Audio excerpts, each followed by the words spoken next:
عزیزان، عصر امامت میں ائمہ موجود ہیں، اور یہ بات شیعوں کو زیادہ غور سے پڑھنی چاہیے۔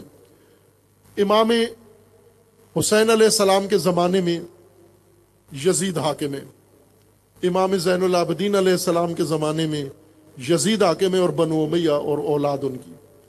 پھر اسی طرح امام باقر علیہ السلام کے زمانے میں بنو امیہ حاکم ہے، اور پھر اس کے بعد امام صادق علیہ السلام کا زمانہ شروع ہو جاتا ہے، جس میں آدھا زمانہ امامت کا بنو امیہ کے حکومت میں گزرتا ہے، آدھا بنو عباس کی حکومت میں گزرتا ہے، اور پھر اس کے بعد امام موسیٰ کاظم علیہ السلام آتے ہیں، بنو عباس کی حکومت ہے، اور پھر اس کے بعد امام رضا علیہ السلام آتے ہیں، بنو عباس کی حکومت ہے، اور آخر تک پھر آخر میں شیعہ کہتے ہیں کہ ہمارے 12ویں امام وہ پردہ غیبت میں چلے گئے ہیں۔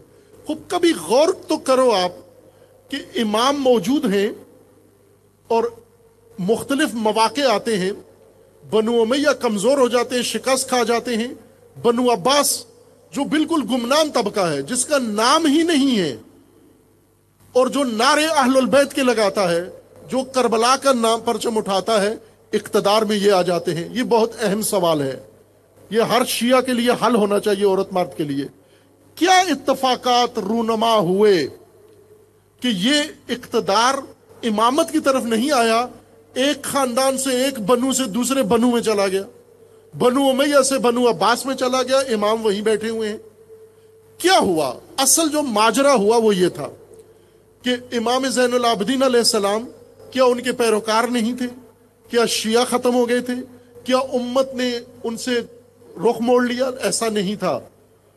جتنے بھی اقتدار میں تبدیلیاں آئی ہیں وہ اہل البیت کے نام پر آئی ہیں، یعنی اہل البیت کا ایک مقام لوگوں کے دلوں میں تھا۔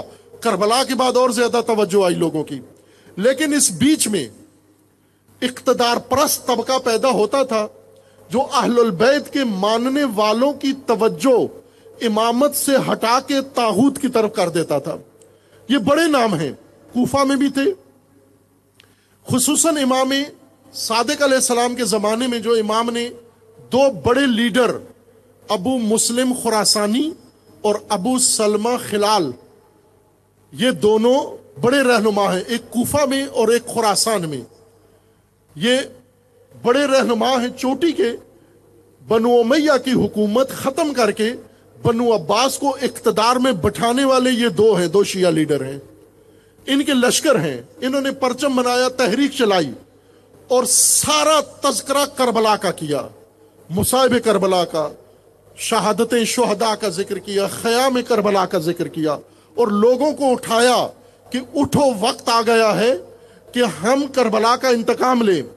یہ بنو امیہ ظالمین ہیں، ان کو صفحہ ہستی سے مٹائیں۔ ہم کربلا کربلا، حسین حسین کرتے رہے اور لوگ ان کے کہنے پر ان کے ساتھ ملتے رہے۔ جب یہ مل گئے اور طاقتور ہو گئے، انہوں نے بنو امیہ کے خلاف جنگ کا آغاز کیا، اور بڑا علاقہ شام اور شام کے ارد گرد کا علاقہ ابو سلمہ خلال نے بنو امیہ سے چھین لیا۔ باقی ماندہ سارا علاقہ وہ ابو مسلم خراسانی نے ان سے چھین لیا، اور ان کے آخری حاکم مروان حمار کو قتل بھی کر دیا۔ اور اس کے بعد اب جو پارٹی بنی تھی اہل البیت کے نام پر، جو پرچم اٹھا تھا کربلا کے نام پر، جو تحریک چلی تھی انتقام خون کربلا کے نام پر، اب امام بھول گئے، امام کی طرف نہیں آئے، اب یہ چلے گئے طاغوت کی طرف۔ اور پھر امام کو دھوکہ دینے کے لیے انہوں نے امام کو خط لکھا، یہ تاریخ ہے آپ کی، امام کو خط لکھا۔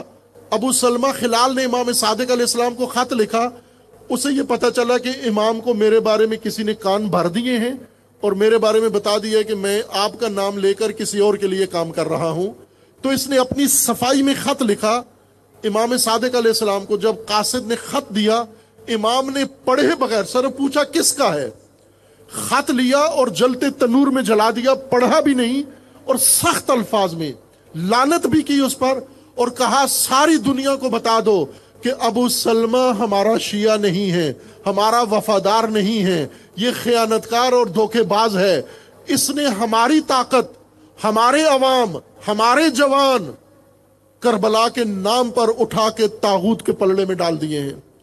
یہ طاغوت کو مضبوط کرنے والا ہے، طاغوت کے ساتھ ملا ہوا ہے، یہ اس کا ہمارے ساتھ کوئی تعلق نہیں ہے۔ اور اس طرح کے امام رضا علیہ السلام کے زمانے میں یہی کام ہوا، طاغوتوں کے ساتھ جا کر مل گئے، نہ کہ نفری کم تھی یا امامت کے لیے افراد نہیں تھے، ماننے والے نہیں تھے۔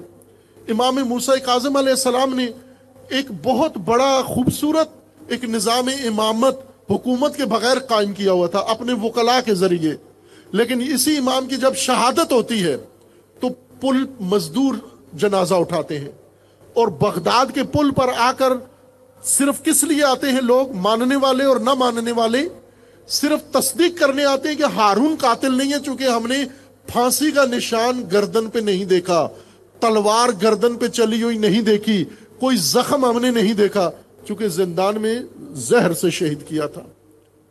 یہ کام انہوں نے کیا تھا۔ ہر امام کے زمانے میں جو طاقت تھی اصل امامت کی، اس کو انہوں نے ورغلا کر نام امام کا رکھا اور طاغوت کے جا کر پلڑے میں ڈال دیا۔ یہی کام ایران میں ہوتا تھا۔ ایران میں مجالس، ایران میں حرم، ایران میں علماء، یہ سب کچھ کر کے آخر میں دعا طاغوت کے لیے کرتے تھے۔ عزاداری کا اختتام طاغوت کے لیے دعا میں ہوتا تھا، شاہ کے لیے دعا میں ہوتا تھا۔ امام کو پتہ تھا ان کی رگوں کے اندر طاغوت پرستی ہے، یہ ایمان تو رکھتے ہیں، اللہ پر رکھتے ہیں، امامت پر رکھتے ہیں، رسالت پر رکھتے ہیں، لیکن طاغوت کا انکار انہوں نے نہیں کیا۔ امام نے جو آ کر کام کیا، یوں نہیں کہ ان میں ایمان پیدا کیا، ایمان ان میں پہلے سے تھا۔